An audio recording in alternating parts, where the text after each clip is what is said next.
the first president in U.S. history to be impeached twice. Not once, but twice. And from what I have seen, anyway, this second impeachment of Donald Trump, impeachment 2.0, that's what I'm calling it, had the most bipartisan support of any impeachment in the history of this country. And there's only been four, I believe, four that have actually been impeached by the House, by the U.S. House, twice. So if I have my numbers correct there, that there's been four impeachments, one president has half. Yeah. I'm not going to talk so much about the fact that Donald Trump has been impeached as much as I am why he was impeached. 1 week ago today, a band of domestic terrorists, insurrectionists, seditionists, all of those are accurate terms. They're not rioters, they're not protesters, they're not patriots. They're domestic terrorists. They're seditionists. They're insurrectionists. And they failed, but they attempted a coup on our democratic government.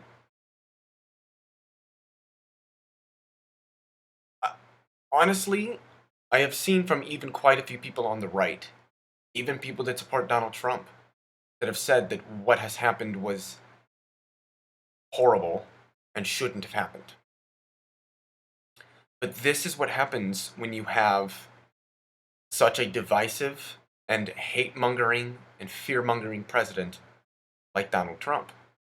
When you consistently push false narratives to people who will hang off of every word you say. And let's not act like this isn't something Donald Trump wanted to happen, because it is. This is definitely something that he wanted to happen. That's why it did. And this wasn't just Donald Trump. What happened last Wednesday, which is the insurrection, because that's what it was literally by definition. It was insurrection or sedition, fits both those definitions. Treason, I wouldn't go as far as to say treason. It wasn't a coup. It was an attempt at a coup. Because they failed, I would say that it wasn't. Anyway, Donald Trump is not the only one who encouraged this. Ted Cruz encouraged it. Josh Hawley encouraged it. Neither of them should be sitting in the U.S. Senate right now. Rudy Giuliani encouraged it. And actually, some new information has come out that Laura Boebert, I might be getting her name wrong, Lauren Boebert, something like that. She's a freshman Republican congresswoman serving in the U.S. House. Actually, the day before this happened, gave a group of Trumpists a tour of the U.S. House.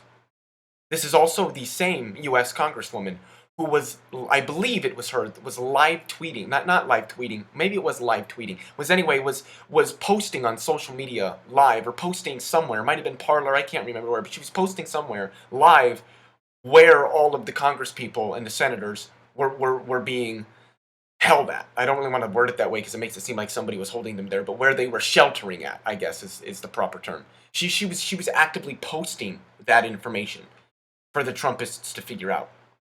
There were numerous members of Congress, namely a few that are in the squad, like Alexandria Ocasio-Cortez, I think Rashid Tlaib was another one, that amongst a few others, and especially some Republicans as well, that actually feared for their lives. They thought that if they were found, that they were going to be killed, probably beaten to death. And I wouldn't have put it past these Trumpist insurrectionists to have done that.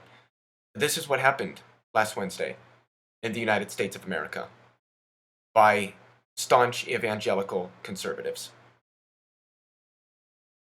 I want everyone and anyone and everyone who sees this video to know this is how democracy dies. What happened last Wednesday, if it goes unchecked, if it goes unpunished, if there are no consequences for the transgressions that were committed against what is supposed to be, anyway, not that it really ever was, but what is supposed to be a bastion of democracy globally, this will happen again. And the next time it will succeed. Just like in Germany, in I believe it was 19 I can't remember the exact date, but it was 10 years before Hitler was appointed the premier, I believe it was, of Germany by Chancellor Hindenburg. 10 years prior to that, he led an insurrection, and it failed. And nobody did anything about it. Nobody did anything about it. 10 years later, he was appointed the premier of Germany by its chancellor. That, I believe, was in 1933. So I guess it would have been in 1923 that this occurred. That well, it wasn't attempted, was an insurrection. They attempted a coup and it failed. Nobody got punished. And then 10 years later, in 1933, Hitler becomes the premier of Germany, appointed by Chancellor Hindenburg, who then passes the Enabling Act of 1933, which essentially handed him and the National Socialist German Workers' Party dictatorial control over Germany. And everybody knows what ensued from 1933 to 1945. Because from 1939 to 1945, several countries were involved in a war because of it. If this goes unpunished, or if there's only so much as, say, a slap on the wrist to the people that were involved, and especially the lawmakers that enabled this to happen, it will happen again, and it will probably be successful. And actual people, democratically elected individuals serving in our government, will die at the hands of violent insurrectionists. Because that about happened this time. The thing that I have to say that bothers me the most is how woefully unprepared the Capitol Police were for this. And I might be wrong, so somebody can fact check me and then correct me in the comments. But I think the chief of the Capitol Police said that he wasn't expecting it to get violent. The only question I have is, had this been a bunch of black people, would they have been more prepared? Would they have had the Capitol Police in riot gear and looking like a paramilitary, as they did in the summer of 2020? How many bodies would be stacked on the steps of the Capitol building had this been not white Trump supporters, Trumpists? Because they're not just Trump supporters anymore. This is literally a fascist cult. And the people who support Donald Trump, who support his movement, who support his presidency, right now are guilty of supporting fascism. There's no way around it. You support fascism. And instead of bitching and moaning about how you're not a fascist and you don't support fascism, why don't you actually stop supporting the fascism? But how prepared would the Capitol Police have been if this was non-white people? Would they have been prepared for violence then? I think they probably would have been. And I already know there's going to be a bunch of racists that are going to say, well, that's because black people are violent. I'm not going to get into that. I can get into that in a different video. I'm not going to touch on that now because I just don't need to. That's probably the thing that bothers me the most, is how woefully unprepared in general, this force that is tasked with protecting the most important individuals in our governing society, in our government. They failed. No lawmakers died, but they still failed. Not a single person should have gotten past the second step. None of them should have came past the goddamn second step. Some of you are going to get the reference I'm making there. Most of you probably aren't. But none of them should have made it past the goddamn second step. And they made it into the building. They literally shit all over the place. I mean that literally. They shit all over the place and pissed all over the place.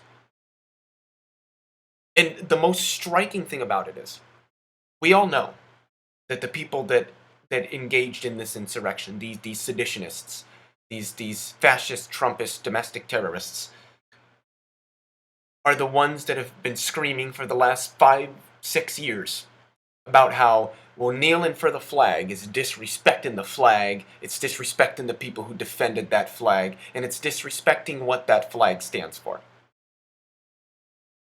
And those same people went to the Capitol and stormed it violently, attempting a coup. But more than that, they removed the American flag that flies at the Capitol and replaced it with a Trump flag. And I'm going to read something because this is in explicit and direct violation of 4 U.S. Code, Section 7, Position and Manner of Display, subsection C, which reads, quote, "No person shall display the flag of the United Nations or any other national or international flag equal, above, or in a position of superior prominence or honor to, or in place of, the flag of the United States at any place within the United States or any territory or possession thereof," end quote. And that's exactly what they did. They removed the American flag and replaced it with a Trump 2020 flag. This tells me that they really don't care about the United States of America. They don't care about the people in it. They don't care about the ideals that it stands for. They care about Trump. They follow Trump, not the United States. To me, this just makes that point all the clearer. And for me, that's one of the most damning things about what happened. And before anybody out there wants to pull the whole, well, there was violence at the protests, that the BLM Antifa protests. And before I dive into that, I do want to mention really quickly, Antifa isn't an organization. They don't have leaders. You can't join a chapter. That's literally not how it works. It's an ideological movement. Some people that are associated with it, the movement, engage in violence. Most of them don't, but some of them do. Because it's not an organization, things like that will happen. There isn't a board or leaders that can come out and denounce the violence that is engaged in, because they don't have a board, they don't have leaders, they don't have chapters. It's not an organization. It's an ideological movement. Black Lives Matter is an organization. And every single time there's been violence associated with a Black Lives Matter protest, even if the BLM protesters weren't causing it, they have denounced that violence explicitly. That is a fact. But the one thing that I wanted to show you guys here, and shrink some stuff down here without going completely off the screen, is we have here from the ACLED, Bringing Clarity to Crisis. They talk about the violence and that happened at all the. Here's a map of the political violence demonstrations and strategic developments in the U.S. from May 24th to August 22nd of 2020. And you can look at the colors. The orange are battles, and you can see Portland, Oregon was a big hot spot. I think we all know that. The blue is just protests, and you can see that the blue just vastly outweighs the riots or the battles, which are the yellow and the orange that you see. But more than that, this is what I wanted to read.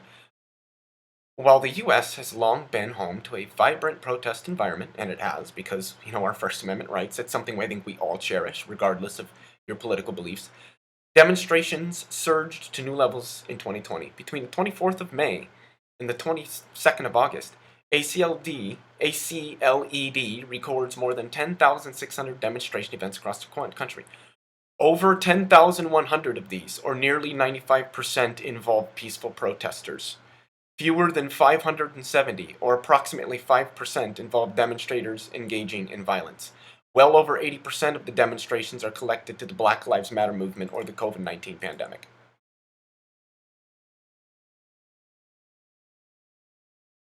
95%.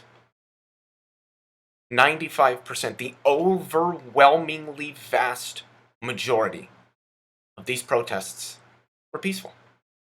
And this isn't all.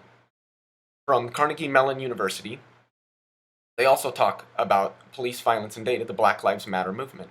And they talk about how they talk about the violence that broke out during the protests, but they also talk about how the police are generally significantly more violent with protests against racial injustice. And then from the Radcliffe Institute for Advanced Study at Harvard University also examined it. Black Lives Matter protesters were overwhelmingly peaceful, our research finds. I don't know if I can find the exact quote that I wanted to bring here, but all these articles from reputed outlets tell us that these protests, which occurred last summer, were overwhelmingly peaceful. Overwhelmingly peaceful. It says here, protesters or bystanders were reported injured in 1.6% of the protests. Police made arrests in 5% of the protests, with over 8,500 reported arrests or possibly more. Police used tear gas or related chemical substances in 2.5% of these events. Here is what we have found based on the roughly 7,300 events we've collected. The overall levels of violence and property destruction were low, and most of the violence that did take place was, in fact, directed against the BLM protesters, which I think is a good time to segue into the next point that I wanted to make, that most of the violence that broke out during the BLM protests in the summer were not started or caused by the BLM protesters. They were caused by the Boogaloo Boys, the Proud Boys, sovereign citizens, amongst other white nationalist, neo-Nazi, and white supremacist groups that infiltrated and started breaking windows, started attacking people to start violence. And you can see this all across social media, Facebook, Twitter, other places like Gab, Discord, 4chan, Reddit. They planned for this. In fact, I believe a cop was even arrested in... I don't know if he was arrested, but I know there was a cop was identified. It was either a cop or a former cop was identified in Minnesota as breaking windows, starting a riot. So it was either that, or it was the police unjustifiably retaliating against peaceful protesters by shooting rubber bullets and tear gas into the crowd. So there was violence at the BLM protests throughout the summer, but it wasn't the BLM protesters that did it. It was white nationalists and Nazis, or the police. Not that there's really a difference between white nationalists and Nazis and police in the United States, but it's a different discussion. So the violence that we saw on Wednesday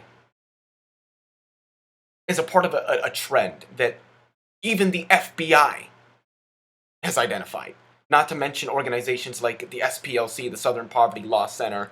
There's a few other organizations I can't think right off the top of my head that have been involved in it, that have shown that especially with Donald Trump's first election being well, I should say only election because he didn't get reelected, but his election was a pivotal point for this, for a surge in white supremacist violence across this country, especially against Muslims and Sikhs. Sikhs were a huge demographic that was hit because they wear turbans and they were confused for Muslims, which I think is a testament to the level of education that most white supremacists tend to have, but also against Mexicans and African Americans. There were mass shootings by people who talked about the things that Donald Trump said, who were obviously radicalized by him and other people like Charlie Kirk and Ben Shapiro and Steven Crowder and numerous others.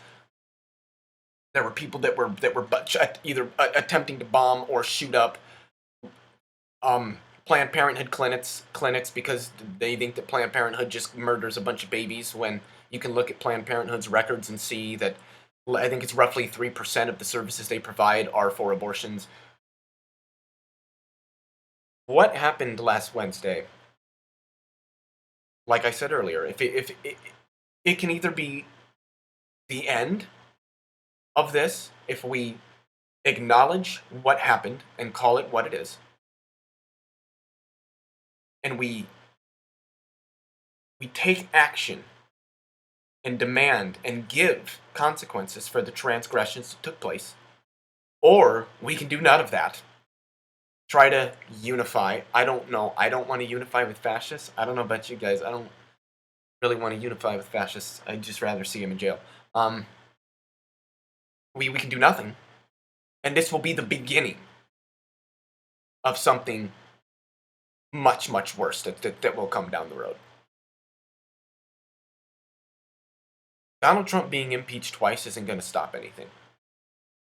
Mitch McConnell said he supports impeachment, but won't call an emergency Senate vote to impeach the president. Which, it tells me that it's all performative. He's trying to be performative on both sides. Go figure. It's bitch McConnell. What would you expect from that turtley fucking bitch?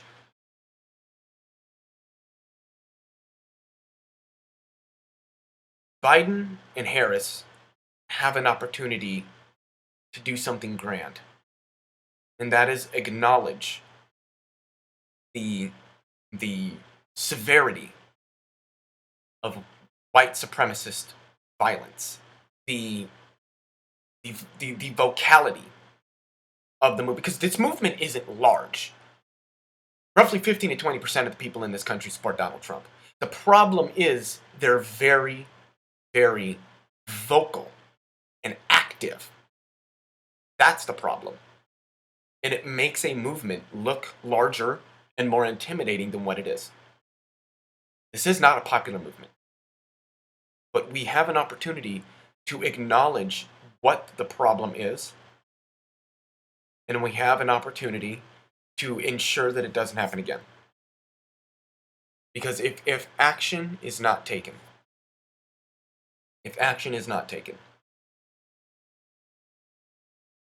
this will not be the last time that this happens.